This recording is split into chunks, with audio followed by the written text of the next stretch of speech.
Alrighty.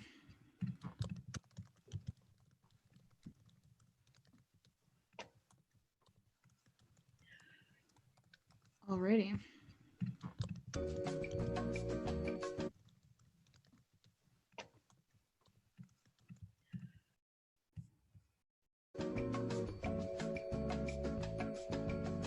All right, we're going live. If everybody can mute themselves too, that'd be great.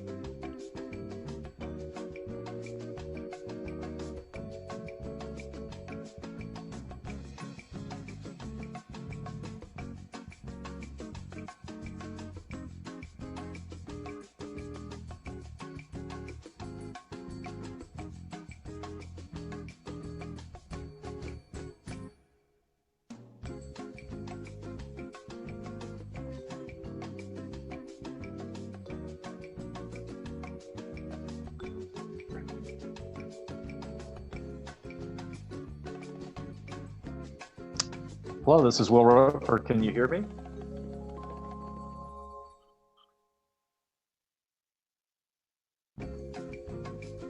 Hi, Dr. Roper. Yes, we can hear you. I'm just going to put you on mute before we start things, and then we'll ask you to start your video and unmute you when it's time to go.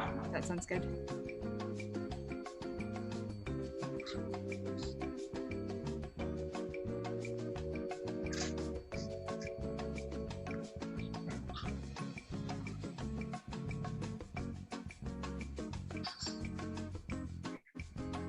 Hello, everyone. It's Will Roper. Are you able to hear me?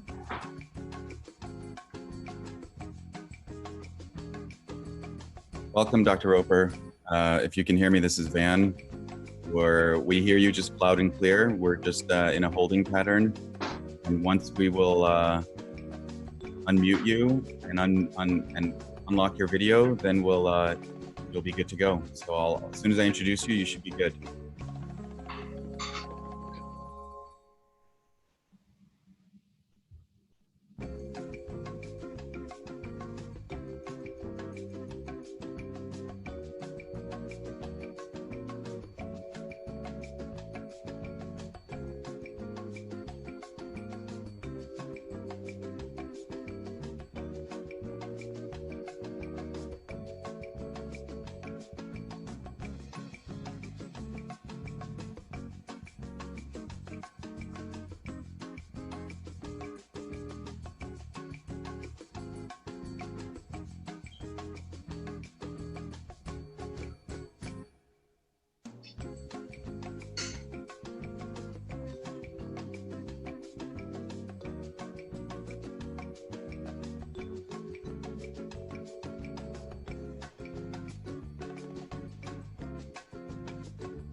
Hello, this is Will Roper. Are you able to hear me now? Hi, Dr. Roper. Can you hear me? This is Van.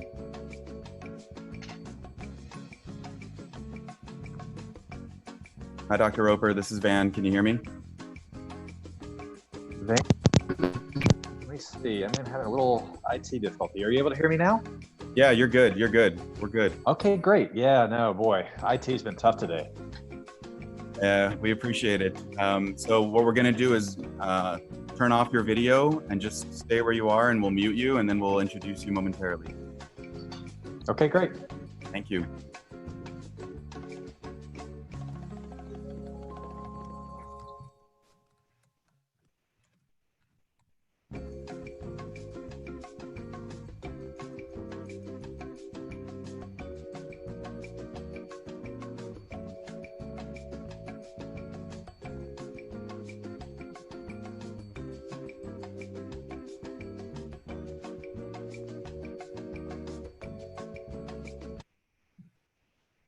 Alrighty.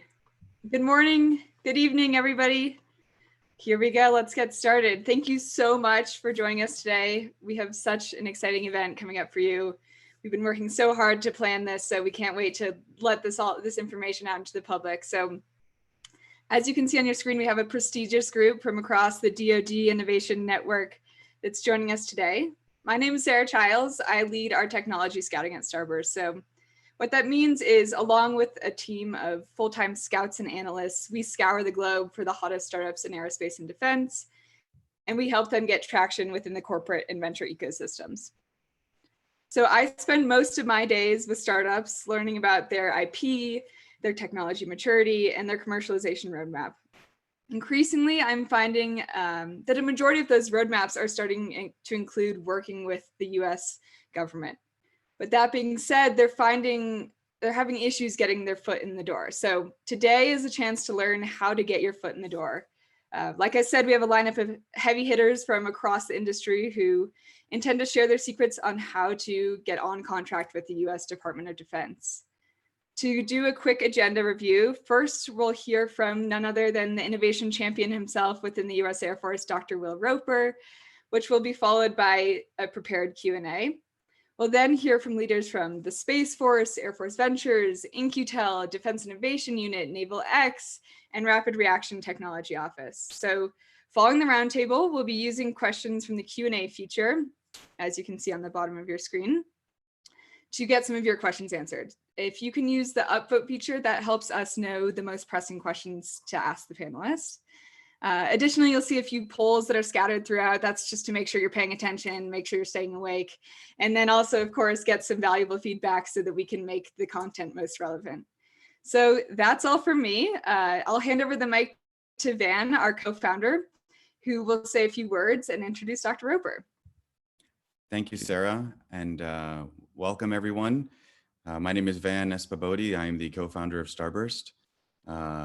This has definitely been an uncertain period. I think we're all going on 6 weeks now of working from home and figuring out how we transition back to work. I know some of the panelists have already prepared for some kind of rotational situation, so love to hear some of their thoughts on that. But really today is about the changing landscape for entrepreneurs and startups, and what just under a few years ago would have been considered unrealistic or frowned upon is now considered one of the most exciting areas to be doing business is directly with the Department of Defense. Today's panelists are each part of that innovation outreach network, and our esteemed keynote by Dr. Will Roper, who's been a champion for us, for the industry, and continuing to overhaul how procurement and acquisition happens in the defense industry with those that are able to productize and capitalize on their growth in rapid timelines. So without further ado, I just want to say thank you again for everyone for joining today. We have a broad mix of entrepreneurs. I'd say about half the audience of the 1,500 who registered are founders and leaders in startups. A small, about 15% of you come from government. Another significant chunk are coming from small to medium enterprises and major corporations. And then we have a good chunk of about 10 to 15% from the investment community, from the venture capital network. We do have a few media following as well. So with that, thanks everyone for joining today. And Dr. Roper, please welcome and take it away. Share with us all the exciting stuff going on in your world. Thanks, Van, and thanks, Sarah. Boy, do we know how difficult it is to pull off a really good online event. So thanks for your hard work on this. And I'm very interested to share the event we pulled off last week, kicking off our flying car program. It's really part of a broader initiative in the Air Force and Space Force to build the strongest innovation partnerships that we can with commercial innovators everywhere. And but before I get to the end, which is where we are now, I want to go back to the beginning, take you on the journey we've been on, own what we're getting right and where we still have a lot of room to grow. Try to help you understand what it's like on the government side as we try to understand what it's like to be a tech startup or a venture capitalist, private investor, because we all have to understand the positions we're coming from and where the challenges are if we're going to build amazing partnerships around innovation that our nation truly needs to stay competitive long term. And our military needs to be working with the best innovation base in the world. But the innovation base, the industrial base in this century is going to be very different than the one that helped us in the last century to win the Cold War. So let's go on that journey and understand why this is so important, why I have a ton of enthusiasm and hope that we can get this right. So you all know that coming into the 21st century, especially into the last decade, we have not been a relevant partner for commercial innovation. And I think it's because we were the sole superpower. We were sitting at the top. There wasn't this imperative to keep innovating everywhere. And so we rested on our laurels. We became comfortable having the world's most dominant military, working with the same companies year after year. And there's nothing wrong with those companies. They continue to build amazing products for us. And there's no other Air Force and now Space Force that even is close to rivaling what we build. But the shift that happened is more and more of our opportunity space is in commercial technology and commercial innovation. And now that's caught up with us.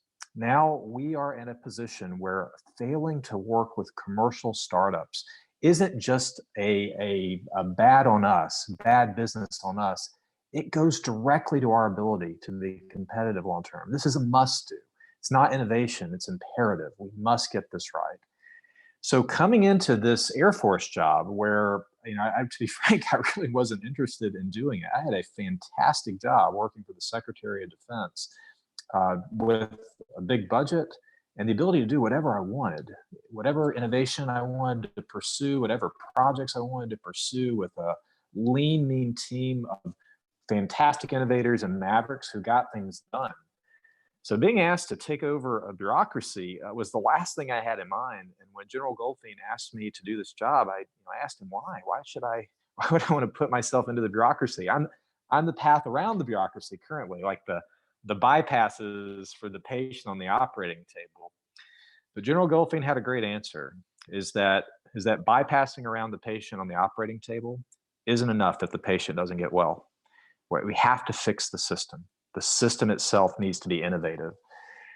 It's a good answer, so I agreed. And I am so glad that I did. This has been a fantastic job. And I have so many passions in it that we don't have time to go through in today's webinar. But what I am passionate about is rebuilding ties with the startup community and commercial innovators everywhere. Last century, we had so many amazing public-private partnerships, and we need their analog today. So coming in, I just looked at, well, why don't we end up working with amazing innovators? We have huge budgets in defense. So why doesn't that entice people to come work with us? And you all know the answer. We're not fast enough to put you on contract. We don't understand your business proposition and your path towards commercialization. We pull you into a defense unique orbit if you work with us normally, and that's not going to be in your best interest long term if you're hoping to commercialize. So we're an unwieldy system that's too slow, and so don't come see us. Go to private investors, go to foreign investors, get cash, grow quickly, sell off or make it into the main markets, or fail. But that happens faster than our ability to intercede. And so looking at how to fix the system, the first thing is really clear. We have to speed up contracting, and that's an area that I've been very focused, very passionate about. And I will tell you, that is something that we are able to do currently, but with Herculean effort. So the things that you have seen the Air Force and Space Force now accomplish over the last 18 months, doing pitch days where we put you on contract in 15 minutes and pay you at the same time with government credit cards, pay you installments to show we can flow cash quickly. We are hacking a huge mess of statute and regulation. And if we were to print it all, it's about 8.5 pounds. It is a tremendous thing that our amazing people are getting to do. And we don't always get it right. Just know that if we have failed you with the thousands, I think 1,500 tech startup contracts we did last year, if you are one of the businesses that we failed, then you get an apology from me. But just know it wasn't our intention to do so. We are trying to effectively run through this amazing spaghetti mess of regulation. And our teams have really done a great job of it, but it's impossible to do it right every time. And the real answer, after we build enough enthusiasm about this, is to change the regulation themselves. And I've been speaking with members of Congress this week and basically every week during COVID-19 about this is one of the big things we can do to help the military and get on a good path. But fixing the contracting process isn't enough either. It has been so crystal clear that the thing that has been missing in defense is that even if we fixed getting you money quickly, you ultimately need access to our defense market. Just giving you R&D is not enough to help you become a successful company. You need access to a market that's going to give you a bill of sale, steady cash flow, steady revenue, so that you can continue to grow. Our market isn't as big as the commercial one, so that's actually of huge value, a huge import. It's part of our value proposition that we can pay a higher price point. We need things in smaller quantities than the rest of the world. So we should be a fantastic bridge. But the way that we spent small business, innovative research dollars, and just small business dollars in general, and by the way, I apologize for having to use that term, but it's in law. So until the laws change, that's the name of the account that we have. It was not connected to the $60 billion a year market that I represent as the acquisition exec, and shame on us. So what we've done is speed up contracting and create a process that we call Air Force and now Space Force Ventures that connects the small business investment side of the Air Force and Space Force with the purchasing systems represent. And with amazing people, and you're going to hear from one of them, actually two of them today, Captain Steve Oliver and Colonel Jen Krolakowski, two fantastic innovators. We now represent a way to work with us that's easy enough to understand that you don't need to know those 8.5 pounds of regulation. It should be easy enough you can write on a bar napkin and understand. And over the past year, we've been implementing it, and I think with amazing effect. Let me share with you how the process works, and then let me share some of the results. So the way the process works, we experimented with it, I think, with $240 million last year. And our goal was to create a 3-tiered process that if you make it through, you move into a high probability of a bill of sale with our department. So step 1 is run by AFWorks. They are fantastic. I love having that team be the front door of the Air Force. And so the goal is to be able to do 1,000 very small step 1 or phase 1 contracts per year. You don't need to understand the military. You don't need to understand missions. You don't need to be able to speak warfighter-ese to get into that front door. Just bring your tech. The topics are open. You can just bring us a good idea, and we will help you find your mission within our 2 services. So you don't need to be an expert on us. Just be an expert on your tech, and we'll help you find that product market fit. But from that initial step inside, the bar goes up every time. From that phase 1 to phase 2, you go from around say a $50,000 award as an entry level to something that's $1.5 to $3 million for the phase 2. It's a big step up. So after you know your product market fit, you've been introduced to your customer, the next step is trying to convince that customer you really are worth not just the money we have in our investment accounts, but money that they have. And that's been the pivot. That has been the game changer for our system over the past year, is that if you get a phase 2 award with us, it doesn't mean that you just got money from our investment account. And to be frank, our investment account is free money every year. It's well supported by Congress. It's dedicated towards this type of work. We can't use it to pay normal bills that pop up every year. But if that step 2, phase 2 award, if you're granted one of those, then your customer, whether it's a program executive for space or for aircraft or for cyber or for business systems, whoever they are, they put their own money on the table. And what we do to help encourage them to do that is we match it with the investment account. So if the customer puts $1 on the table, we put $1 on the table. And that worked really great last year. So the $240 million we put on the table, we saw more than 1-to-1 matching from our program teams. Well, once you've got that matching dollar, the customer didn't have to be on the table. That represents a product market fit within our market, our military market. And the response from private investors came after it, which was what we hoped would happen. And so aside from just getting matching from us, private investors started matching our investments as well. And last year we averaged over 3-to-1 matching. So every dollar we put in of our investment account saw on average 3-to-1 matching from private investors. And we brought in over $1 billion per year into the Air Force and Space Force that wouldn't come into orbit around our missions.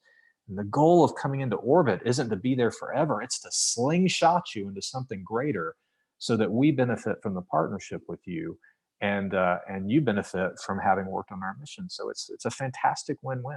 It ought to work everywhere. And the thing we've done recently, I mentioned this, the second step was getting matching dollars from a program office, a customer.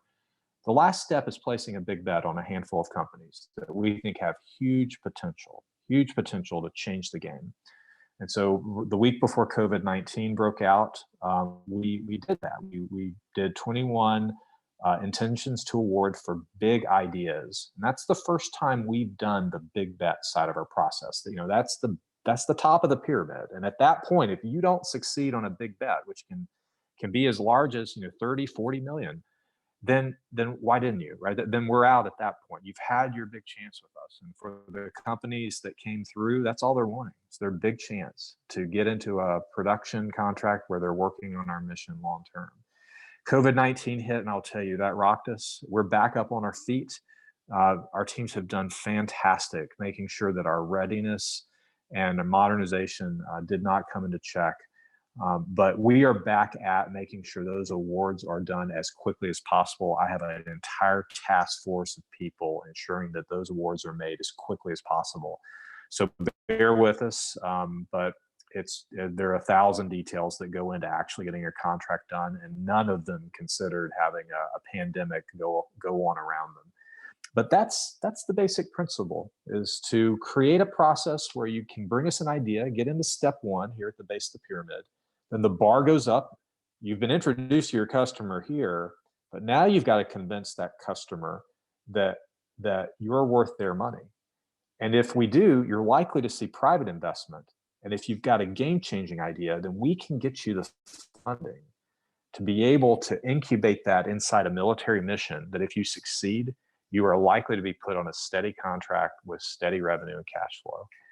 So it seemed to work really well this past year. And now my goal for this year is to continue it, scale it, and build confidence in it. And I know it takes an act of trust on behalf of your companies or your investors to believe in us. And what we've tried to do is own where we're doing well, be humble in learning where we need to learn. And we still have a lot to learn to be a good partner in this space, and strive to continue getting to be better. But I think if we can make this work, the value proposition we have is pretty big. We have funding, but so do a lot of investors. Our funding doesn't require you giving up any equity. We're more patient in terms of return on investment, and that's something private investors have really resonated with, that we can go after bigger bets and be patient for the return on investment. We don't need to see de-risked technology where the returns are going to happen in a couple of years. We can go after a 5-year venture and be very happy if we succeed on it. So we have a long way to go to get this right. But what I ask you to do, if you're out there thinking, sounds good, but I'm not sure, is start by going to our AFWorks webpage. So they're our front door, and they're going to be posting. They already have things online about our Air Force Ventures process. They're going to continue to put material to demystify working with us. Have a calendar of events where ahead of time, when are you going to get a chance to come in and bring that entry-level proposal? When do you get to pitch to your customer? When will the big bets be every year, so that you can plan your business around our calendar events if it's helpful for you? So it's a big departure for us in the government. We're not used to having teams understand a path towards commercial success. We're not used to understanding ROI from a venture capitalist point of view, much less how to think about those private equity investors who want to pick up after the venture investor left off. But if we're going to maintain our military dominance, we have to pick up these skill sets fast. And the teams that are going to be talking to you today, they are the amazing wizards who have learned this on their own and have become amazing innovators incubators of innovation within this space, but we need a lot more of them. The way I view the future is innovation itself is a battlefield. Every emerging commercial market itself is a battlefield. And we have a lot of disadvantages that other nations with closed systems of government don't have. So we don't have a nationalized industrial base. Right? We have an industrial base, and you can choose to work with the military or not. And I would hope that companies would, but many countries like China can compel that. And so that's a huge advantage. If you're able to compel companies to work with the military and pick winners within markets, that's a huge advantage that we don't have. So companies here in the US might be competing against a company that has the backing of their foreign government. And so how do you counterbalance that?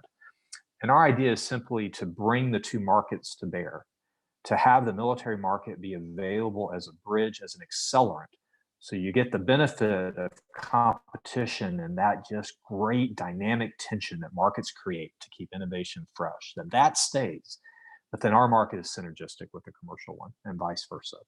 And I believe in markets long-term. I believe they are the way to keep innovation fresh. So I am passionate about ensuring that we get the system as right as possible. Now, to show how competing in markets might work, and I've only got one example of this. So no one example, it does not create a trend, but it's at least hopeful that there may be a bigger way for us to engage. And that was what I referenced in the very first opening remarks. And that was the huge kickoff of our flying car program last week. And that's a fantastic example of looking ahead to emerging commercial markets and viewing them as a battlefield and getting the military engaged so that they happen here in the US first. So we remember in the DoD what happened to small drones several years ago. They all came out, they happened in the US first. The Pentagon really didn't take any position on them. We didn't engage in any proactive way, and the entire supply chain went overseas. And now it's a security risk to us. And we're seeing the same emerging market in flying vehicles. They're fantastic, they're ready to go. And if we don't do anything, the same thing's likely to happen. They'll happen here in the US first and then move overseas. So what we're doing with our flying car program called Agility Prime is simply bringing the Air Force to bear. So our value proposition for this emerging market are our ranges, our flight certifications. Our safety process is fantastic. Like, we fly the most exotic aircraft on the planet and no one questions their safety. We fly them over stadiums and people cheer. That's a huge value for companies working with us to take that comfort, to take that confidence in our process to the FAA and be more hopeful that an expedited approval could be granted. And that's what we're doing.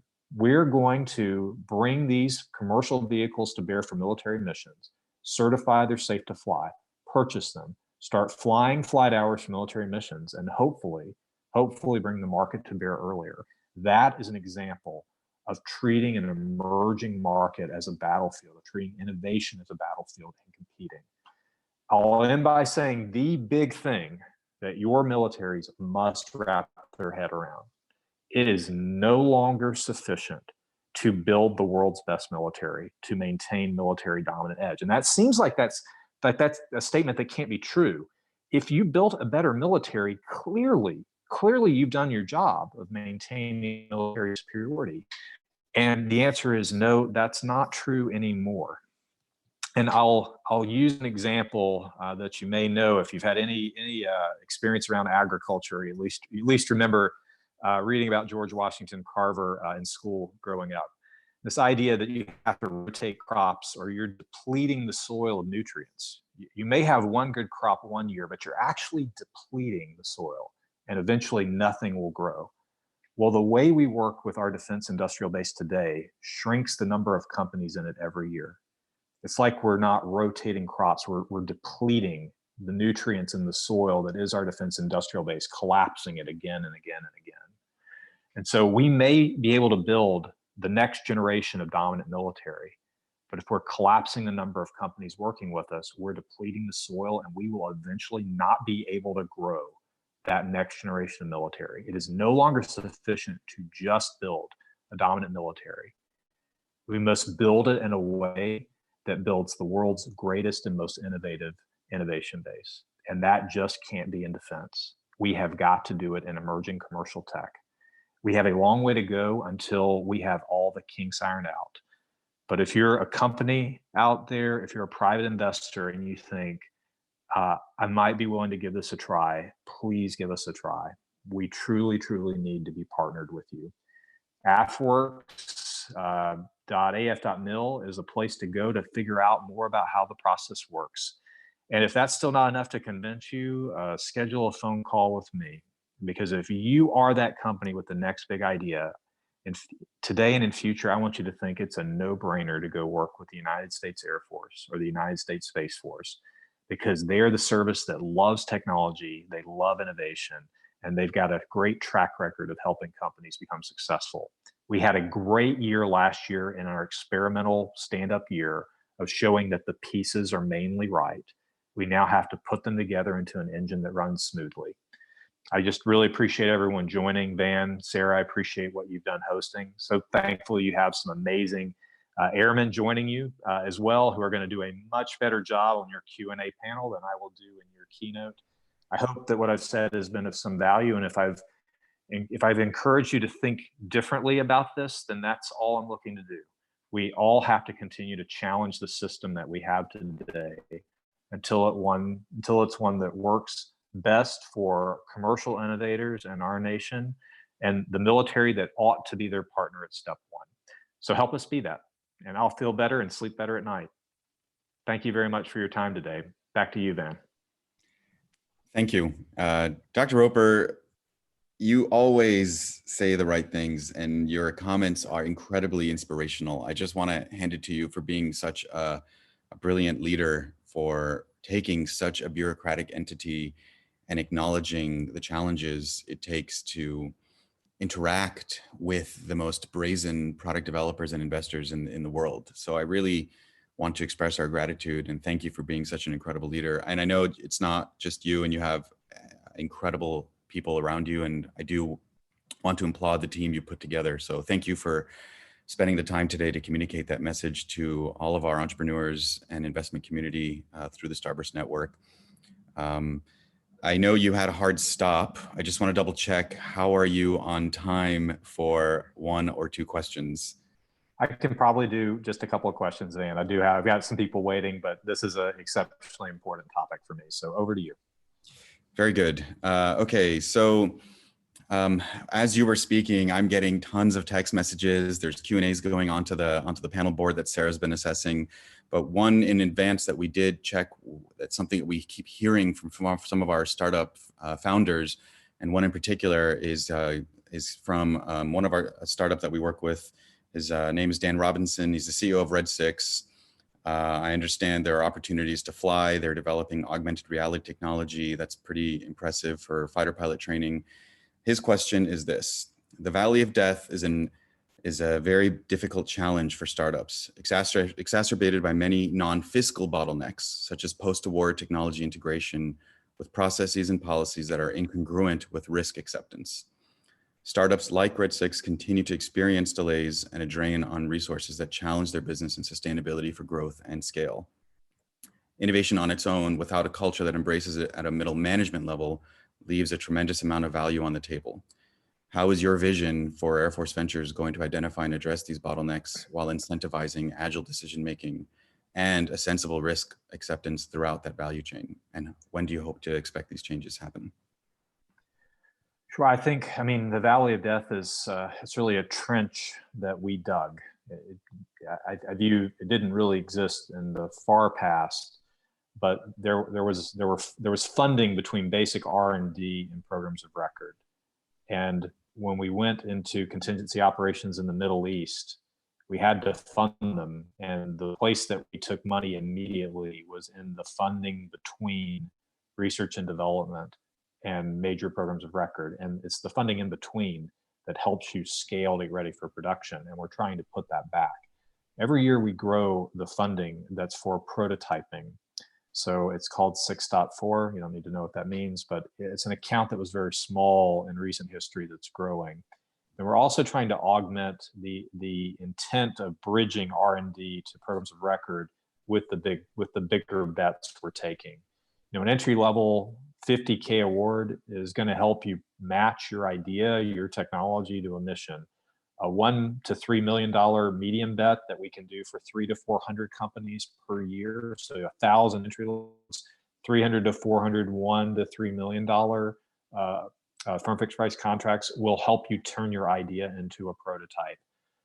The 20 to 35 to, the companies stand at a lot of size, but say as 5 up to $50 million bigger bets is enough to actually get production. 5 was more software types, 50 things that involved hardware. We have to have more of those bigger bet opportunities. And the way I plan to do that is I have to start a little smaller, because if you knew what it took, the number of waivers and workaround processes to get those big bets done, it barely holds together within the current laws. It does, but it's just so much work. So I do it the way I began, to build confidence that this can work. We put over 1,000 companies on contract. We let 1,000 contracts last year to companies that had never worked with the government before, 700 to companies new to the government. And so the goal now is to show that with that kind of momentum, we really should change the rules by which we work. And that requires Congress to work with us. If we continue to build momentum every year, I expect that the pyramid will get bigger and bigger, because everyone's enthusiastic about this. In the past, the top of the pyramid was gone. So you climb up a rung or two, and you're simply not high enough on the ladder to move to the other side. And I'm trying to put that back. Very good. Thank you, Dr. Roper. We do need to move on. I think there are many other questions, and we will not ignore them. The panelists that will follow can continue to address some of those salient points. It's been a pleasure, Dr. Roper. Thank you for joining us. And we share your passion for market contestability and getting these products into the market. So really, thank you again on behalf of all of the founders and investors in the venture community, not just in the US, but around the world and allied countries that want to continue to explore those relationships with you. So really appreciate it. Many thanks again. Thank you, Van. Thanks to everyone. Please be well out here. Take care. Thank you. Okay, Sarah, where are we at? Alrighty, we're going to get the panel started. We'll make sure everybody's starting their video. So if you want to take it away and introduce, we'll see people joining one by one. All right. Welcome, Steve Lauver from Air Force Ventures, Colonel K from Space C2 ECX, John Lazar, Director of Rapid Reaction Technology Office, Commander Sam Gray from Naval X, Steve Taub from InQtel, and Tom Foldesy from Defense Innovation Unit, Head of Commercial Engagement. So big welcome to our esteemed panelists. As you heard from the keynote from Dr. Roper, these are interesting times. And it is true to say many in the industry are not familiar with some of the challenges each of you are going through. So I do want to try and emphasize and just reintroduce that, because I think we have founders that are new to the sort of DoD acquisition process. There are founders that are have been pretty intimate and have moved on to phase 3, and they're already getting that kind of traction for big bets.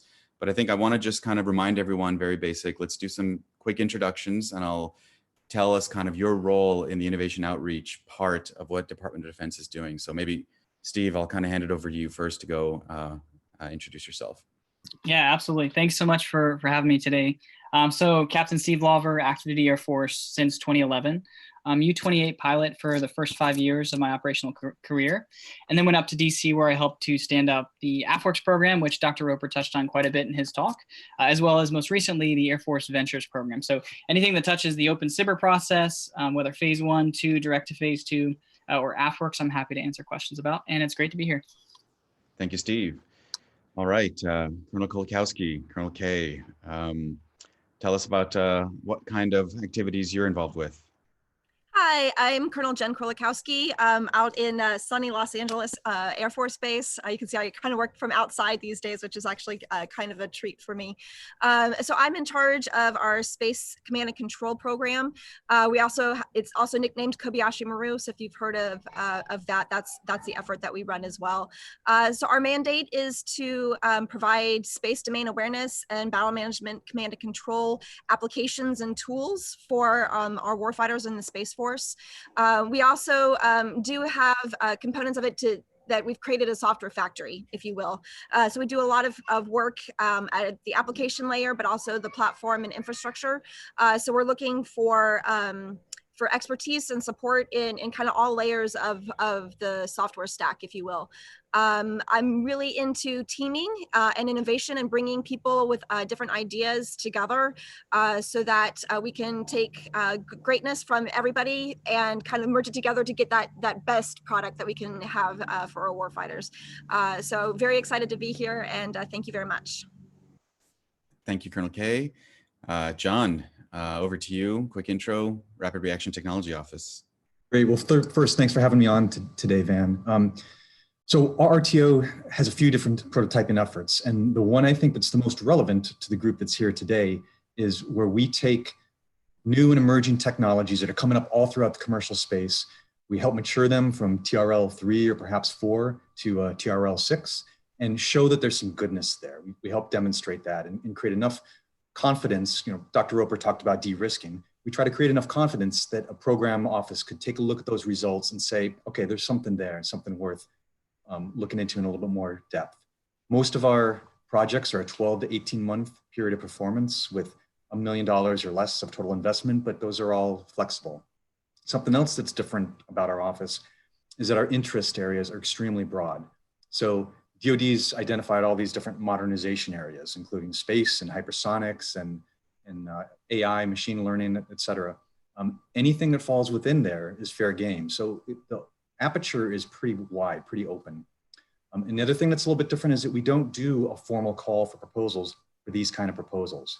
In order to maintain speed, we accept proposals all throughout the year. A simple 3-page white paper is enough to get the conversation started, and most startups and young companies are able to do that just around the kitchen table at night if that's what they need to do.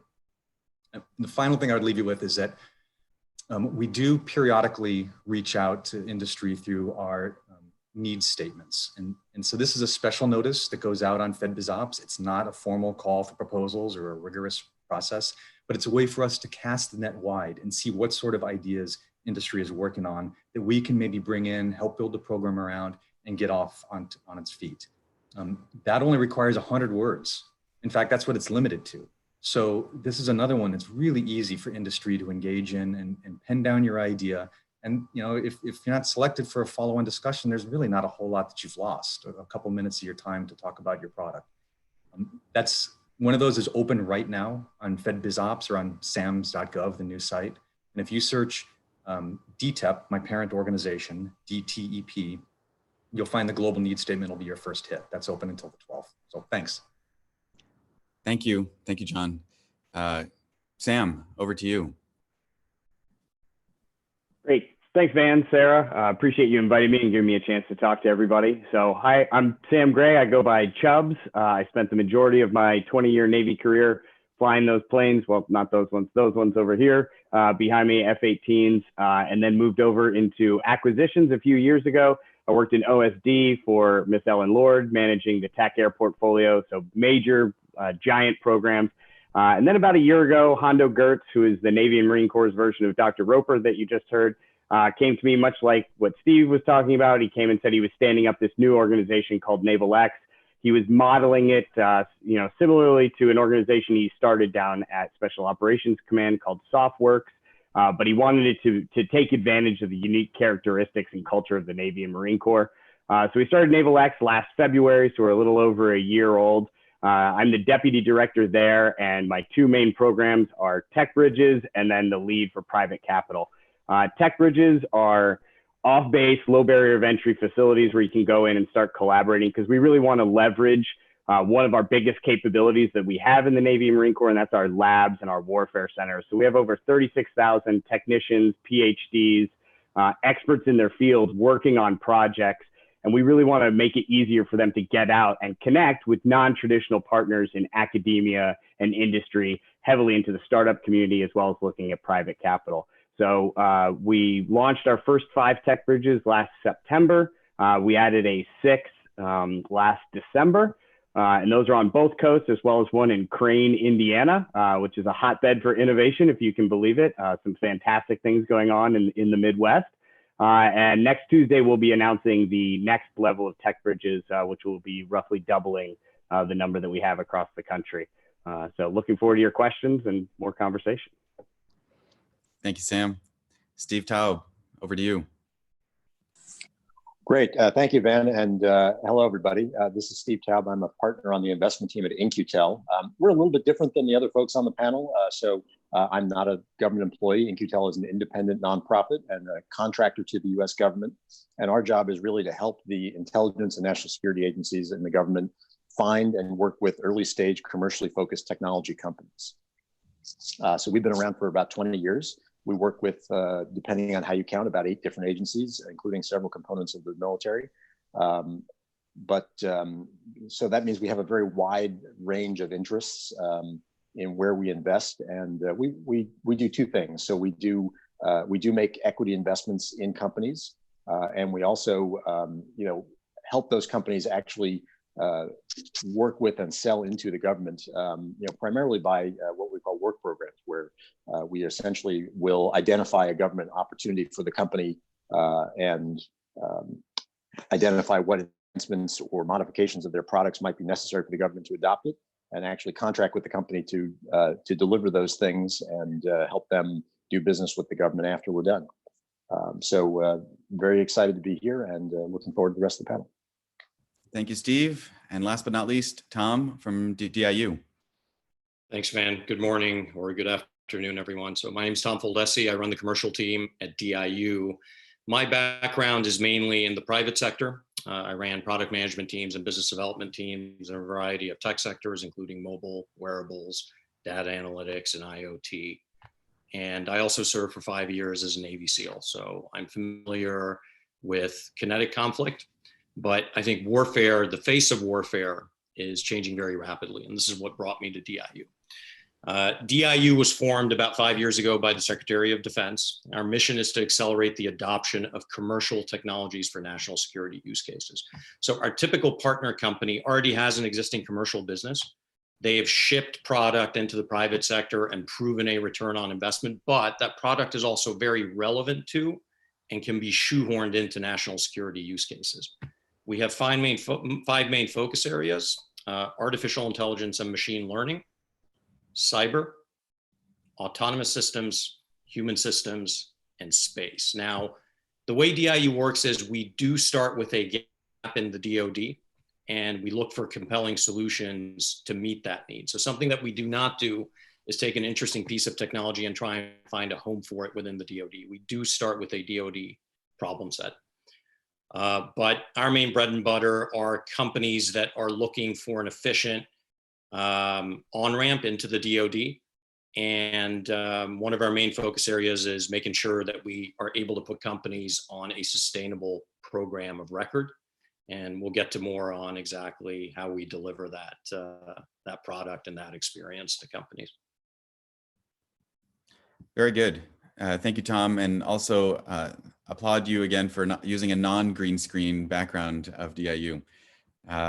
So with that, I do want to, some of you, I think it's just a testament to how many different divisions within DoD are interested in working with innovators, inventors in the commercial sector to support all these different facets of technology maturation.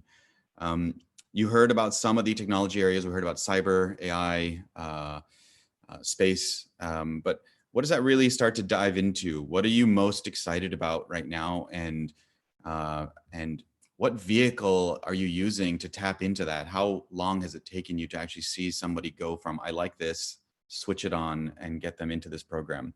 Can any of you, and maybe we'll do a kind of a similar circle, maybe starting with Steve Lauver, in terms of how you see that process. And this starts to feed on some of the conversations we had with Dr. Roper, but what are you really excited about?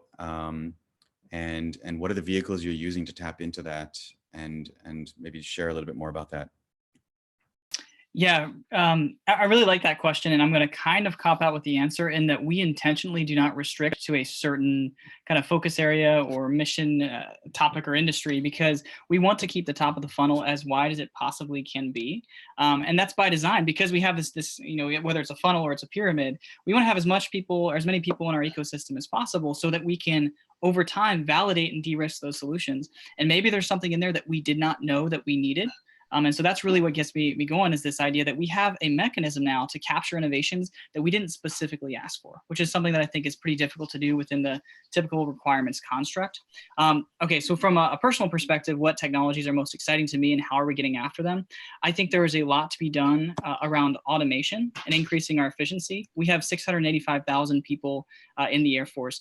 I love the idea of taking a large percentage of the work that is done, automating that away, and then freeing up those people for higher order problems, right? And so the more higher order problems that they can solve, the better we're going to be as an Air Force. So technology relating to that is very interesting to me. And then how to get there, I really do think that the Air Force Ventures process is a great starting point, because it's low friction in the beginning, and it allows us to buy down risk over time, and allows you to get your, first dip your toes and then step in, and then finally you're all the way in when you go for that large bet. So that would be the way that I would try your solutions against our needs. Colonel K, a significant amount of the businesses that were awarded at Space Pitch Day are relevant to your division. Can you share a little bit more about what you're getting really excited about, and what you want to see in the next batch of companies that continue to kind of support and chase and pursue your division? Yeah, no, absolutely. And it actually kind of piggybacks what Captain Laver had just mentioned about some of that automation work that needs to happen. A lot of the processes and the pain points that my users have are, they have all these manually intensive workflows that they've been doing for years because that automation hasn't happened, and they didn't have the computer tech or the software behind it to be able to automate mission planning, or to be able to automate sensor tasking and things like that. So we've been working a lot over the last year and a half to kind of help resolve those kinds of pain points for them. And so that when we mentioned the pitch day, out of the 30 companies that we had at the Space Pitch Day, oh my gosh, is that almost been a year ago now? That time flies. But when we had that before, out of the 30 companies, 8 of those actually came directly to my portfolio to be able to kind of work and help with our space operators.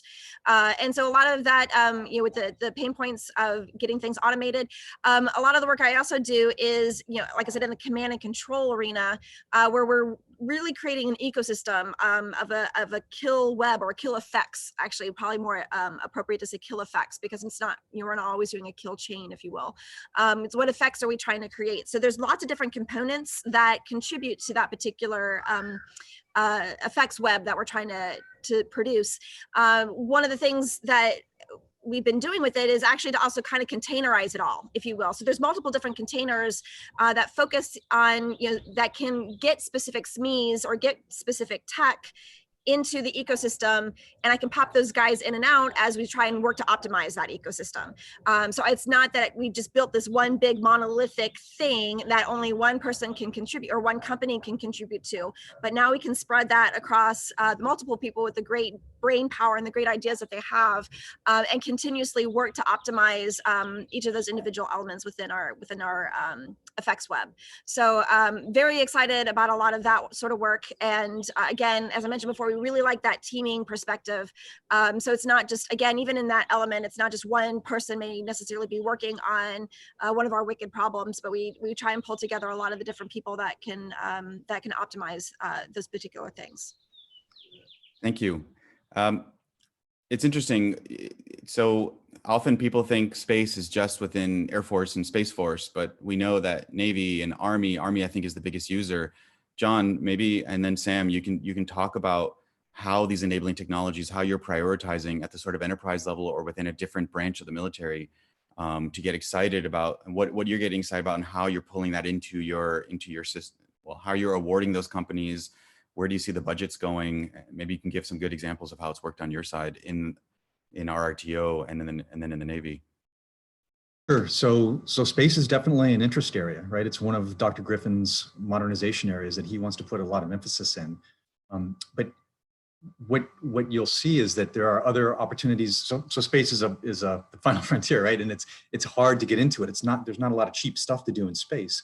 But one of the things that's identified in our global needs statement is the stratosphere. And how do we operationalize the stratosphere as an extension to space and open up now a place that's maybe even more competitive, especially for startups or small businesses that aren't going to be able to get something on orbit, perhaps, but can actually come up with clever ideas and ways to create an extension of that space layer into a new layer. And there's a lot of push for that at the OSD level. And I was going to take the moment to pile on to something that Steve said earlier, and I think that Dr. Roper said at the beginning, was about how do we do the transition across the valley of death? How do we help small businesses get those capabilities from a nascent idea to some sort of a capability? And a lot of it, frankly, is just us working with the services that we think that technology would be a good fit for, identifying what program office or what user group or whatever in any of the services or the combatant commands would really be interested in that. And a lot of times that, the services aren't in a position that early in the game to have funding set aside for integration or productization or whatever. But if you get them involved early, and we take some of that risk on at OSD, and we include the services in that community of interest for that project, then by the time the technology and the prototype mature, the service is already very comfortable with where it came from and where it's going, and they know what's going on with it, and they begin to make mental plans of, oh, this could fit into our overall capability. That's part of the role that our RTO has, is to find these really fascinating and applicable technologies and bring them forward when they're completely unlooked for and there's no requirement for them, but to bring those up and to figure out where in the ecosystem for DoD do they fit into. Thank you. Sam. Yeah, absolutely. So space-based maritime domain awareness has been a big focus for the Navy for quite some time, because as our adversaries get more and more capable, we find ourselves getting pushed farther and farther out to sea to be able to control the areas that we want. But just like Colonel K was saying, we're moving away from sort of the bespoke monolithic program where when you launch a satellite, it's doing a single task. You're going to focus on that. A lot of the advances that we've seen in the space industry is the ability to have multiple capabilities going up, to have CubeSats or microsats where we can, actually partner with the Air Force, where we can get a lot of things focused on our particular needs. And then there's second and third order companies that come from that. Some of the things that we need are really rich data architecture and analytics and lightweight sensors and antennae. We can use those both in space, but also, to Tom talking about Internet of Things and being a big portion of this, gone are the days of where a space platform is operating independently. Now they're actually real-time part of the fight, connecting down into, a bunch of sensors spread across. So that goes to autonomous vehicles that are airborne, which we can certainly partner with the other services. And then we have the unique things that the Navy and Marine Corps are specifically focused on, which is, maritime domain awareness using unmanned underwater vehicles or surface vehicles. And some of these coming out of tech startups are really incredible, where you can go with basically no power using wave energy to put a platform out there and then update the sensors on a regular basis to the needs that you have. And all of that is coming out of the tech industry and not so much, the traditional paths that we've seen before. Excellent. Yeah, maybe Tom, I'll kind of let you kind of finish on the same note around where do you see that your priorities are starting to shift at an enterprise level, and how DIU is kind of strategically maturing and how it behaves as that gateway for those entrepreneurial ecosystems. Yeah, well, let me answer that question by responding to the second portion of your initial query, Van. So you'd asked about exactly how we integrate some of these capabilities, because I like Dr. Roper had said, I think it's essential that we be able to foster the right national security innovation base right now. It is equally important that we be able to integrate these capabilities, right? We can have the best innovation ecosystems in the world. If it's not a part of our order of battle, we lose, right? So, and At DIU, we utilize an authority called OTA, so Other Transaction Authority, but honestly, that's just an acronym. So I'd like to provide some actionable context for the audience on this call on how DIU works and how you might be able to leverage DIU as you look for the best short, medium, and long-term fit for your companies. So there are an infinite amount of ways that you can deliver and structure an OTA. For us, the name of the game is commercial speed, transition capability, and scaling. So let's look at those three considerations in turn. So the first consideration, right, I've said we concentrate on commercial companies, right? Your product is ideally ready. It may not necessarily be off the shelf for what we are looking to deploy, but it should be pretty close so we can move very quickly. Now, we do maintain a very level playing field, right? We do not have a bias towards commercial companies. So we've awarded contracts to companies focused solely on defense and even primes and defense integrators. But in many of the cases, companies that have the technology can usually field it directly to the warfighter. And in many cases, the warfighter is someone sitting at a keyboard. The second consideration, and arguably the most important for all the companies on this call, is we are laser focused on transitioning to programs of record, right? That is a key filter in how we assess opportunities that we take on. DIU is still relatively small, so we have to be very discerning in which programs we take on. For companies and VCs, these programs of record translate directly into annual recurring revenue, or ARR, from the DoD. Now, this can be very lucrative, but as many of you probably know, it's also extremely elusive for commercial companies, right? If we had a nickel for every time someone had a meeting with a senior civilian executive or a flag officer on how their technology is great and should be a part of the order of battle, and 2 years later, there isn't much to show for it. Now, of our programs to date, we've already transitioned into program of record about a quarter of them. About half of them are in the holding pattern and in progress right now, and about 25% didn't transition. So this has enabled significant federal businesses for many companies, starting with Pivotal, that we did one of the first projects with, through Shield AI to Uptake, C3.ai. All of these companies have attained many, many tens of millions, and in certain cases over $100 million in ARR from the DoD. So it is a significant component of the service that we try and provide to companies. And then finally, a third consideration, scaling. DIU as an organization is inherently joint in our mandate. So we connect the dots in the programs between the different services, and allows us to scale very, very rapidly and very, very broadly within the DoD. So to give you an example, like C3's predictive maintenance solution, we first deployed that with the Air Force for the E3 Sentry airplane, scaled that to F-16s. Now we're in the process of looking to integrate that with naval aviation. By the same token, Uptake's predictive maintenance solution was initially deployed with the Army for the Bradley fighting vehicle. That is being now pulled over into the Marine Corps. So these three things kind of allow us a lot of degrees of freedom to be able to help companies kind of come up on that DoD ramp very quickly.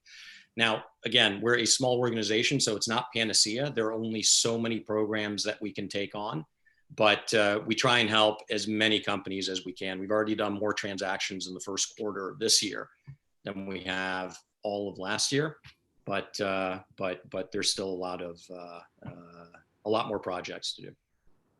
Thank you, Tom. You hit on some really good points, and I do think the metrics aspect of it is crucial. And something I want to make sure I remind everyone before we wrap up is to point everyone towards your respective organization's website or a place to find and discover how they can get involved in your relevant organizations. But In-Q-Tel in particular thinks of metrics in a different way. Steve, you did mention you're coming at it from a different angle. So maybe can you share, like Tom, how things like ARR and what makes it attractive for you to have a conversation about whether or not In-Q-Tel will get involved with, I mean, as you've been doing this for 20 years, but especially post-COVID, how have you seen that change maybe? Yeah, great question, Van. So I want to clarify, In-Q-Tel's been doing it for 20 years. I have not. I've been at the organization for a little less than a year and a half, but they have had a great track record, I think, of finding innovative technology and bringing it into the IC and the defense community. So people may be familiar with companies like Palantir or Cloudera or FireEye. or Keyhole, which became Google's satellite view. Those were all In-Q-Tel portfolio companies. So we over the 20 years have done over 500 transactions. We currently do 50 to 55 deals a year. And over time, about half of the work program deals that we do have actually led to an adoption by the government. So I think it's been a pretty successful track record. And the reason I think we've been so successful here is that there's an ongoing dialogue with all of our customer agencies to understand what their needs are. Somebody earlier used the phrase problem set. That's actually a phrase we use as well. So to understand the problem sets that we get from the different agencies, and then at the same time we're out talking to a couple of thousand companies every year and looking for where those things intersect. And by the time we do one of these work program deals, we have we've identified one, or actually often more than one, government customer who has basically helped us scope out the deal, scope out the project, and has literally stood up in a meeting and raised their hand and said, we want to do this deal with this company on this project with this this amount of our funding for this year. So there's a lot of upfront work and buy-in that goes into that. In terms of the timing of that, so an equity only investment is relatively quick. I think we like to say we're a little slow for venture capital, but very fast for government. So 2 or 3 months from sort of a first meeting to closing a deal is pretty common for an equity only transaction. And we're not leading financing rounds. We're participating in rounds that are being led by institutional venture funds. We've co-invested with literally hundreds of VC funds over the years. Work program deals take a little bit longer. 6 to 9 months is not unusual, and that's largely because of the time it takes to find and the government customers and really kind of scope out the work program and get all the buy-in, which I think pays a lot of dividends down the road. In terms of how things have shifted, well, I mean, maybe I should first say a little bit more about what our focus areas are in general. So we've got a number of them. About half of our deals are hardware and half are software. And as I say, it's very broad, right? I mean, our customers have specific mission needs, but they also are just big organizations that have the same kind of problems as any large enterprise would, but with some special twists to them. So areas we're investing are things like Industry 4.0, manufacturing technologies, materials. That includes our life sciences and biology investing, which has been very relevant during these last few months. Autonomous systems in all domains. Platforms, sensors, processing, enabling technology like batteries, for example, and solutions. Intelligent connectivity, so that's both communications channels as well as the compute, the next generation compute technologies, things like things like accelerators for particular kinds of workloads or quantum computing, as well as cybersecurity is a big focus for us. We have a big focus on enterprise technology. We're really trying to help our customers, operate anywhere, anytime, using any device for any workload. Another area is we focus on that. We're calling it ambient intelligence, but the data economy, smart cities, the digital worker, human-machine interfaces, and then the sort of the whole, our term for it is data exploitation. So working with unstructured data like video, audio, and images, and text, not just sort of databases. Machine learning ops, or sort of the plumbing around machine learning to help people manage and deploy that at scale. Another area of interest for us is what we call truth tech. So deep fake detection, for example, is an area there's a tremendous amount of interest these days. So you can see it's very broad. Overall, I think where we're shifting right now is, I'd say, in 2 areas. One is I think we've already been doing a fair amount of investing in life sciences, for things like vaccine administration or pathogen identification. We'll be doing more of that, as I'm sure you'd be happy to hear. And the other thing is, I think at least in the near term, our balance is probably going to shift a little bit more towards equity-only investments and away from work programs. And that's candidly just because, because there's so much upfront work involved in getting the customers in the government bought into these things, that becomes difficult. A lot of our customers just have very limited ability to work from home, and they're kind of working through that now and popping their heads up. But that's slowed things down a little bit in the near term. I mean, it's safe to say the other agencies are beefing up their work programs. I mean, maybe Steve, you can share more light.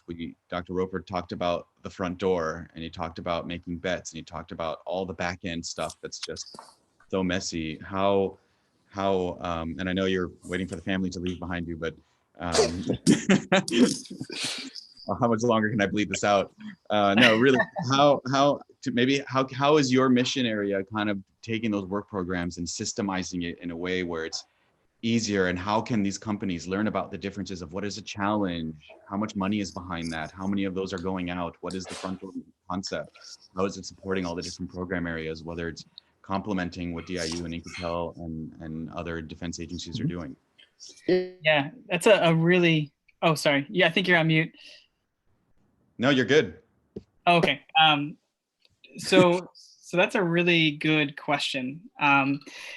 And the answer to that is there's actually a ton of synergy between the different programs, and there's absolutely the opportunity for there to be a company that is participating in more than one at a time, or at different stages in the process, they're interacting with different capabilities. So John Lazar is a good example. Many of the companies that are in our Air Force Ventures portfolio are actually working with our RTO as part of their matching funding. And our RTO also requires buy-in from a user, and they're looking at our phase 2, those medium bets that Dr. Roper talked about, as the signal that there's an interested user. So there's a ton of synergy here with every person who's on this call. Incatel is another example. We have a number of Incatel companies that are working with us through the Air Force Ventures process. So part one is there is a ton of overlap. And if you do one, it doesn't preclude you from doing the others. The other piece is that it is very difficult to navigate all the different things that are out there. I mean, just in the Air Force, we have 685,000 people, as I mentioned before. And the secret, the kind of dirty secret here is that if you talk to one of them, many companies assume that that one person will know how not only to use the product, but to be able to buy it too. And that is absolutely not the case. Our construct has it such that there are the users, the operators, but then there's an acquisition arm that buys on their behalf. And then we have technologists and subject matter experts at the laboratories who are doing this deep investigative research and development as well. And so how do all these play together with any number of other buzzwords and different players? So it can be pretty difficult. One thing that we will be putting out fairly soon, which I can't release yet, is essentially rules of engagement for how to engage with the Air Force. And I think there'll probably be quite a bit of overlap. So maybe Chubbs, we could work together on making it the Navy and the Air Force too. But there's a couple real quick tips that I can give now, because I know time is of the essence. A couple do nots. First, don't contact senior leaders directly if you don't already know them. That will annoy them and make them less likely to work with you and us. So don't do that. Don't speak on behalf of the government. So if you're on a phase 1, don't say Air Force Ventures told me to go find the customer and you have to work with me. That's not quite how it works. Then don't be belligerent. But if you are, we knocked out the things that you shouldn't do, which I think most, if not all, people on this call should get. During phase 1, so this is something that Dr. Roper touched on quite a bit, was that AFWorks and Air Force Ventures are going to help you to navigate this complex process. So in phase 1, we give you up to $50,000. We give you 90 days to find your Air Force customer, perform a feasibility study in which you are contemplating what is the next step with that customer, right? What are the things we have to figure out now by way of risk, and how can we mitigate those risks? And so during that phase 1, we do meet with you once a week to provide curriculum on here are what these buzzwords mean. Here's how the Air Force is structured. Here's how you talk to this user and this customer and this subject matter expert, right? So we provide that training. We also have a construct called focus areas. And that is, most of what I talked about so far was a push arrangement where you have a great solution that you're pushing to us and saying you should use this.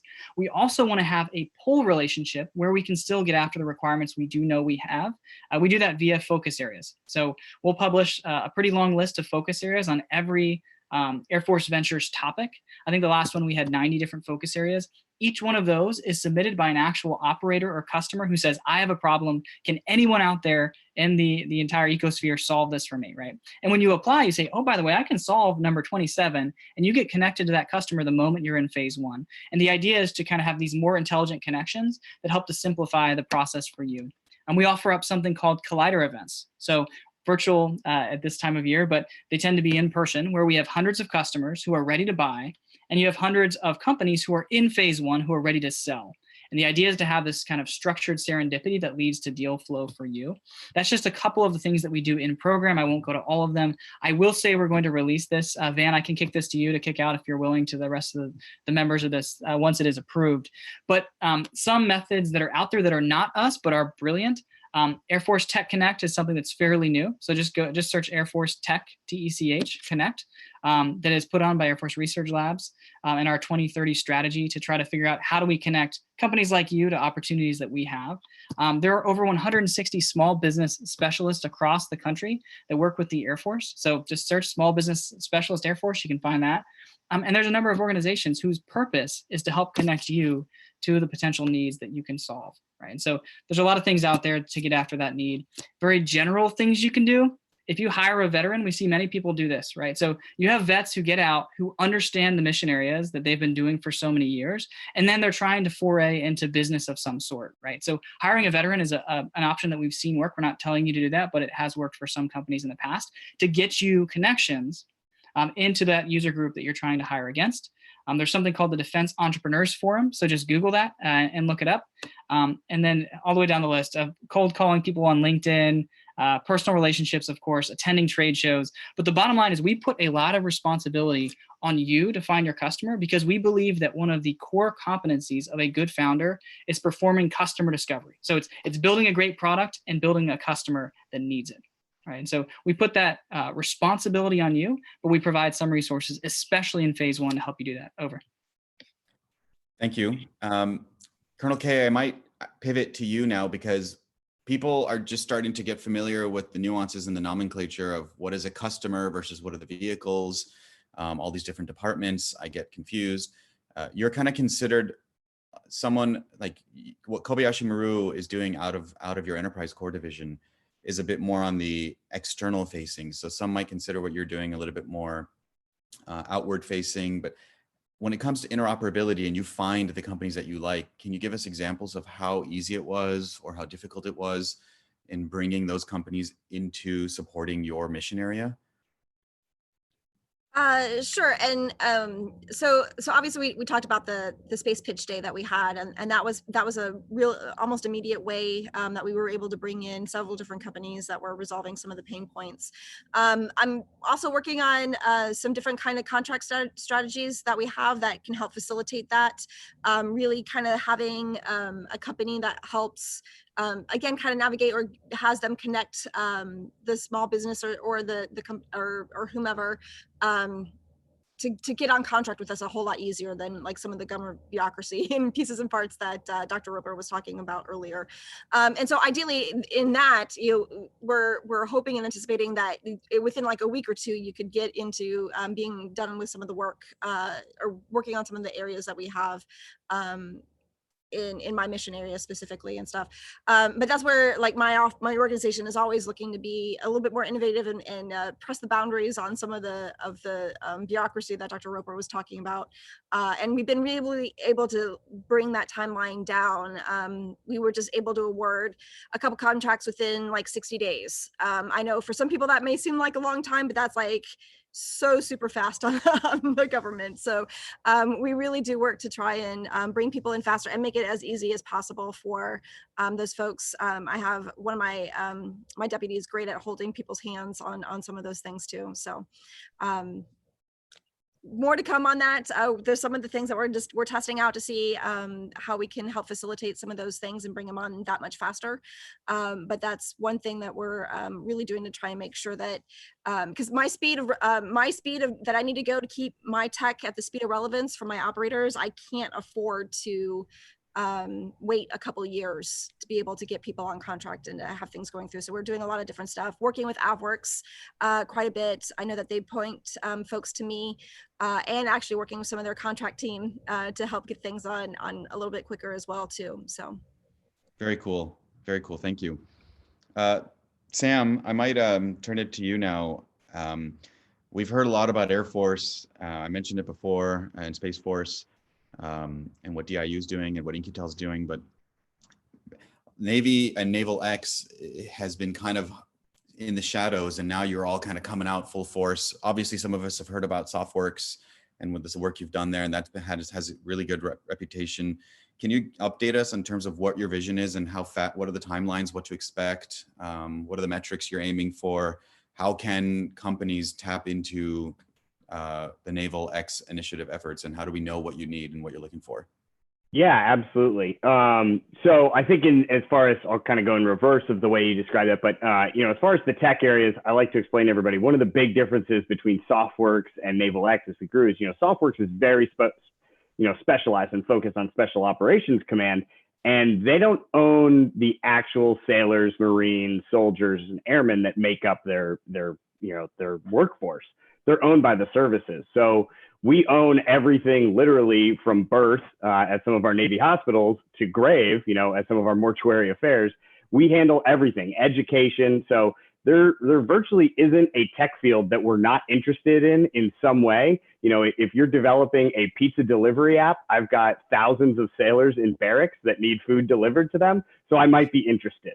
So it's a much wider spectrum of what we're looking at. But the tech areas are, largely the ones that we've been talking about here that we're very focused on. As far as the vehicles that we like to use, well, first I should say, Naval X is not a contracting shop. We don't do any of the contracting. We don't have a major budget. Our budget is just for administration. We operate as that super connector to help you to be a Sherpa to get through that giant bureaucratic mess that we've kind of created. I love the way Dr. Roper said that we're in the valley of death, but we dug it ourselves. Like, we need to take this massive structure that we've built across the Navy and Marine Corps. We have 6 individual systems commands focused on different platforms. And then we have the Office of Naval Research. And those are all siloed organizations that represent a little over 100,000 people just in the acquisition field working on that. So what Naval X does is we can help you connect into the right elements for what you're working on. And to do that, you can email us at agility@navy.mil. You can also just Google Naval X, and it's the first page that comes up. You can go there, you can see the things that we're working on.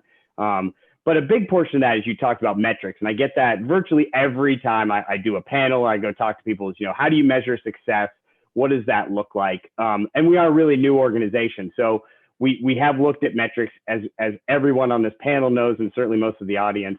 Metrics for innovation are incredibly difficult. But I think some of the key leading indicators that we like to look at are internally. If we go to our workforce and we say, if you were put in charge of an innovation project tomorrow, would you know how to start? And we actually run a set of classes that we consider just the kind of the basic building blocks to get over that hump, because the numbers are about 30% say, yes, they would know how to start a project in innovation. And a 5-day course that we've created through the Center of Adaptive Warfighting has, it has Scrum, Lean Startup, and Human-Centered Design all in a 5-day package. And we see over 90% at the end of that course say, yes, they now understood if they were given an innovation project, that they would at least know the building blocks of how to go get that started. The other leading indicator is the flip side of that is we go to industry and say, if you wanted to get your product into the Navy and Marine Corps, do you know how to start? And I won't give you the number, but it's less than 30%. It's a very low number that people are comfortable with. But we've been on, kind of a massive outward focusing effort, a lot like what AFWERX and DIU have done ahead of us, of going out there and really, doing a lot of things on social media, spending a lot of time on events like this, trying to inform groups of how things like SBIR and some other efforts work that we think can be beneficial. The lagging indicators that I think are a little bit tougher, but one that I like to bring up to people is really what we're trying to get to is faster time to market. But that means something very different in the military sense, because we don't have that ultimate metric that business has. In the commercial side, you have dollars, you have revenue. We certainly account for the taxpayers' dollars, but that's not our end metric. We're looking for capability. That is the number one thing that we're going after. And that's what, at the end of the day, back when I was flying F-18s, I didn't care that they cost $80 million. That's really cool to tell people that you got to fly something worth $80 million that you'd never be able to afford. But I don't really care. I just want the thing that does the best capable aircraft that I need for my mission right then. So What we're really focused on is how do we provide the most capable platform, the best capability to our sailors and Marines in the shortest amount of time. That's a lagging indicator that we're really not going to see change to that. But right now we're looking at when we start projects, really 3 to 5 years, depending on the tech field that you're looking in before we get that. So that's our starting point as we try to chop that down. Thank you. So as I can't believe how fast time is flying. So we are almost, we're at 10:25 Pacific time, which means we only have 5 minutes left for Q&A. We do have a lot of questions that were asked. And so I will hand the mic back to Sarah to dive back in. And I think some of these questions are targeted, so I'll hand it over to her to follow up with some Q&A. Yeah, absolutely. We set the event to end at 11:30 or 10:30 your time, but we could also just play hooky all day and answer 145 questions if we want. But going to some of the most upvoted questions, one thing that people were concerned about was some of the IP when you're under those programs. So maybe Colonel K or John, you can address this question. So the government seems intent on owning the intellectual property that results from innovation. What's your response to that problem? And how can they retain some of their IP, or how can you find some sort of middle ground? So this is John. So it depends, right? I know that, for example, SBIRs have particular rules and laws that apply to them, but I would say in general, the government's not interested in owning your IP, but we also want a fair shake, right? So if we're the ones providing all the funding to get businesses to a certain point, then we want to be able to use that product in some sort of a fair licensing kind of scheme, right? I mean, we're not going to suck it all up and keep it for some future use. We just want to make sure that we're not paying twice or 3 times for the same thing. Colonel K, have you had any experience with that with the follow-up to Space Pitch Day? Yeah, no, so absolutely. So first and foremost, like, I want companies to make as much money as they possibly can. Not just necessarily from the government side, but if we can help some of the stuff that helps you advance, because you're helping us with our particular pain points, and there's that commercial application, I am all for you making as much money as you possibly are able to. For the IP perspective, sometimes, again, just like John was mentioning, it's some of it does depend. Some of it is can we put a box around it? Can we containerize it in a way that other people who are also working in or around or needing to access that particular IP they can't steal it, but I can still work with it within my ecosystem, because like I said, we have multiple people kind of working on everything.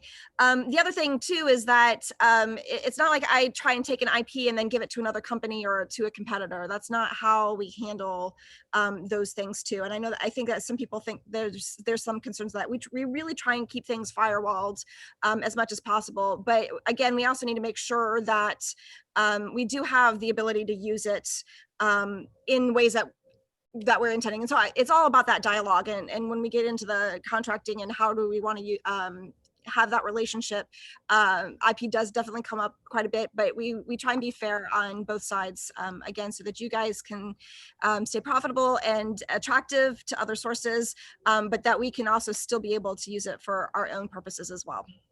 Right. Okay. Thank you.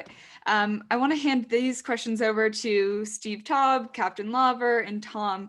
So this question is regarding kind of building out a business case within the DoD network. So we've had success with private investors. When we discuss opportunities within the DoD, these investors either discount or dismiss the value of those opportunities and often encourage us to avoid it altogether. How do we show them that the DoD opportunities are real, scalable, and valuable? All they hear are stories about primes stomping on them and agencies having no incentives to work with small businesses. So this is a very common piece of feedback that we hear from VCs. And remember, like I said, one of our key goals is in being able to shepherd companies across that valley of death into a program of record. So ARR, we are very conscious of this. There have been a number of examples with companies that won DIU contracts that then scaled their business beyond DIU and got significant investment rounds as a result of that, right? So again, annual recurring revenue and becoming program of record is absolutely key. That's how we try and help companies along. Now, again, DIU is not panacea, right? We can only do so many transactions per year. If you are not on path to getting a prototype contract and becoming program of record, then we try and let companies know very quickly, right? We try and get to a yes or a no very quickly. So if we don't feel that we can load you up with enough water to get through that valley of death, then we'll say stop, turn back, and we'll see you at the next opportunity. Yeah, this is oh, sorry. Real quick on that is you're absolutely right. So I'm sure whoever asked that question, you're in good company in the audience right now. But the reality is that the reason that the investment that we provide is discounted is because of the previous hardships that many people on this call and Dr. Roper also mentioned, right? And so also when there is a misperception or a perception that is no longer valid, there is the opportunity to make money or to thrive. And so what I would say here is, yes, they're discounted because of past conditions, but the conditions have changed. And now the government, I think, is, in the Air Force's case, and I think a number of other cases too, is actually a pretty good co-investor, if you will. And those venture firms or hedge funds or whatever investor they are, who adapt and learn to leverage our dollars against theirs sooner are going to win. They'll make the most money back. I will say there are top tier VC firms who are pushing many of their companies that are dual use our direction because they perceive the value. One point of feedback for us, I think, is we can publish in a very formal and kind of live updating way the metrics that are relevant to those investors to be able to point to, here are our award timeframes, here's the amount of annual recurring revenue that results as from one of these contracts. Here is, how many dollars of private investment are now being leveraged for every $1 of SBIR, for example. It's 3 to 1, as Dr. Roper mentioned. So anyway, great feedback. Things are changing. So for the investors out there, I wouldn't discount it because or at least not based on previous conditions, because things are changing pretty quick. Yeah, so I mean, from my perspective, I think, maybe our track record speaks for itself. I mean, I mentioned earlier some of the portfolio companies we've had in the past that have been, very successful investments for their venture investors. I think if I remember the number correctly, we estimate that every dollar we put into a company is leveraged by $15 or $17 of private capital. We've been investing alongside of, a very wide range of, the Silicon Valley and other venture funds for a long time. So, we're very conscious about making sure that the companies that we work with, we're not trying to sort of divert them off their commercial path. The whole idea actually of what we do is to leverage these commercially available technologies and get them, get the government access to them. So, and I think our track record speaks for itself. Yeah, absolutely. I think we're seeing that internal shift of the DoD now becoming a source of pedigree for these startups where they can say, we've been working with In-Q-Tel, we've been working with the Air Force, therefore our technology is the best in the world. So on our end, I think that that's something we're also trying to push, is use this to get that track record within the government. But I think that's all the time we have questions for. Van, do you want to close things out? I just remind everyone, I think we'll send out a follow-up to everyone that registered that will include links to some of the places that many of the attendees referenced, so that you know how to follow up, how to get involved, whether or not to consider submitting an application for a challenge that you see online, making sure you maintain and observe what opportunities are being posted on DIU or RRTO's kind of challenge websites, and making sure you have access to developing customers and sponsors that can continue to give you that sort of pedigree that Sarah's referring to. So I want to thank all of our panelists for joining us today and sharing that. Maybe I'll do a quick round robin. Steve Lover first, any final closing remarks? Yeah, just to say, hey, phase 1, really low barrier. If you don't like it, then it's only 3 months and $50,000. So go to affworks.if.mil to learn more. Thanks for everyone's time. Thank you, Steve. Tom Foldesy. Yeah, thanks everyone for participating. Please visit diu.mil. We have 3 active solicitations right now, 2 in the AI space and 1 that's a little bit more niche. Looking forward to hearing from you. Thank you. All right, John Lazar, RRTO. So thanks for the opportunity to participate. I would recommend folks search two things. One is the DTEP, DTEP, Global Needs Statement, and the other is the DoD Prototyping Guidebook to help give you some starters. Thank you. Thank you. Colonel K, Kobayashi Maru. Yeah, again, thank you for inviting me and allowing me to participate in this. It's definitely always great to see all of the innovation cells that are kind of popping up across the DoD. I mean, I've been in this business for more years than I'm going to admit to right now. And really now has just been a very exciting time in order for people to come in and try and have that innovation in there. The government is recognizes that we need that talent that comes out of industry. It's not something that we can just do inherently in ourselves. And so we want to make sure that linkages are there so that we can keep our edge and make sure that we still maintain the best warfighting organization anybody has ever seen in the world. Thank you. And Commander Gray, Naval X. Yeah, thanks so much, Van and Sarah, for holding this event. It was really great to be here. And I think the biggest takeaway I have for everybody is that, you know, we have reached this tipping point, it feels like, where innovation across DoD is not going away. We have organizations in all of the services at the OSD level, and then groups on the outside like InQtel that are very crucial for us to work together. So keep working with us. Pay attention for next Tuesday for Naval X's announcement. Go visit your local tech bridge and fly Navy. And Steve Tao of InQtel, please. Yeah, well, Van, Sarah, thanks so much for the invitation to participate in this. I think it's been a great discussion, and if people are interested in learning more about InQtel or you know, sending us some information about your company and telling us about what you're working on, you can go to iqt.org. Thank you very much. I do want to remind everyone, none of this would have been possible without our friends at Raytheon Intelligence and Space, part of the division that spun out, or part of the merger that recently happened. So Raytheon has been a very helpful partner for us. So it just goes to show that industry gets that there is collaboration opportunities with the entrepreneurial ecosystem. We are displaying our calendar of events. As you all remember, we are not just in the US, we are pretty global with our allied nations. And we have a calendar of events as a result of COVID every week, where we have events, whether it's startup pitch days, virtual pitch days, roundtable panel discussions. Again, I want to thank our panelists today for joining us. Incredible to hear how DoD is not slowing down to work and collaborate with entrepreneurs and startups. We will follow up with some commentary and links to reach any of the innovation outreach offices. Sarah, did I forget anything? Is there anything else you want to add? I don't think so. Thank you all so much. All right. Thanks. We'll see you next time. Thanks, everyone. You gonna play that elevator music again?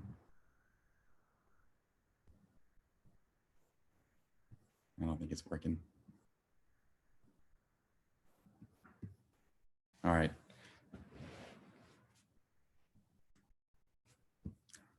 Let's see.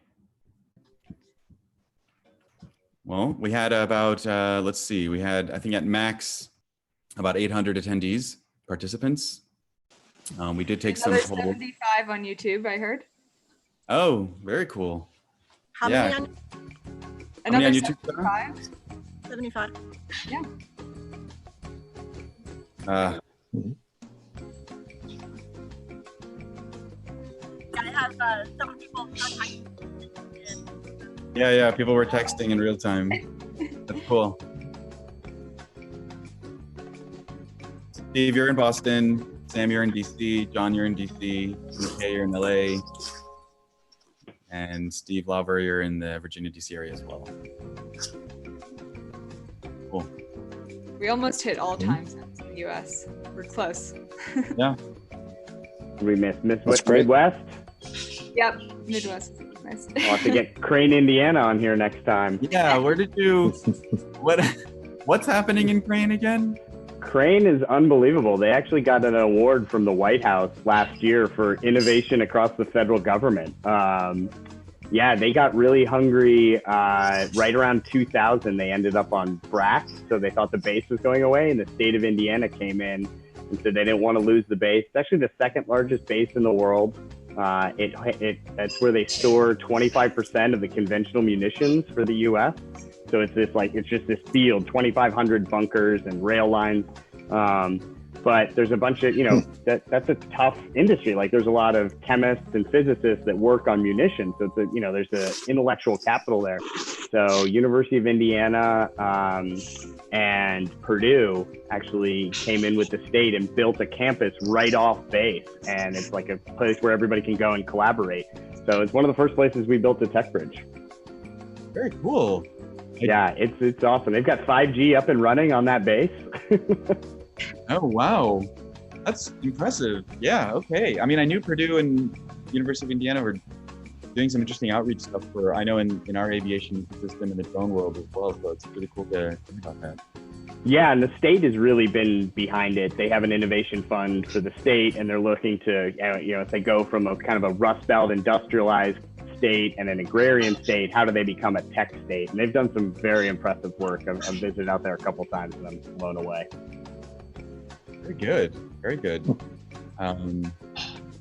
Steve, do you have any topics on international, like anything kind of like what you guys are doing overseas or anything?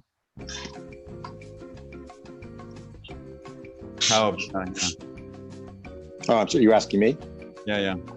Yeah, well, so we about a year ago, we actually opened up 2 international offices, one in London and one in Sydney, Australia. And that kind of went along with the launch of InQtel International, which, was the first time that we had non-US government customers. You can probably guess who those are just based on the geography of where our offices are. We've been able to invest outside of the US for a while and have done so. But, now that we've got some overseas presence, that gets a little bit easier. So it's been a good move. Is there anything else I need to pop off? Thank you, Colonel K. Talk to you later. Bye. Absolutely. Yeah, I'm going to jump off. Thanks, guys. This was really great. I appreciate it. Thank you guys so Bye, Sam. much. Thank you. All right. See you next time. You guys don't have to hang around. If you're ready to go, you're welcome to jump off as well. All right. Well, I'm going to sign off too. Thank you. Yeah. See ya. Bye. Great event. Bye-bye. Thank you. And Thank you for joining. So let me know if you have any follow-up engagements from anybody that you want to have more discussion on, or just questions that make sense for us to engage and provide answers to. Definitely. I'm sure we do. Yeah. Thank you. It's been a pleasure. Really appreciate you joining. Thanks for letting me participate. I appreciate it. Thanks. Bye. I got to figure out how to exit. You should just be able to close it up. There's a leave meeting, yeah. Okay. Virtual high five. Yeah, virtual high five. There's Still 117. anyone else on the team? Anybody? Oh, there's still a good amount of people on. Oh, nice. Jody. Carl, nice. DT. Oh, move. Nick is on. Very cool. Paul. Oh, Robert, nice. Hey.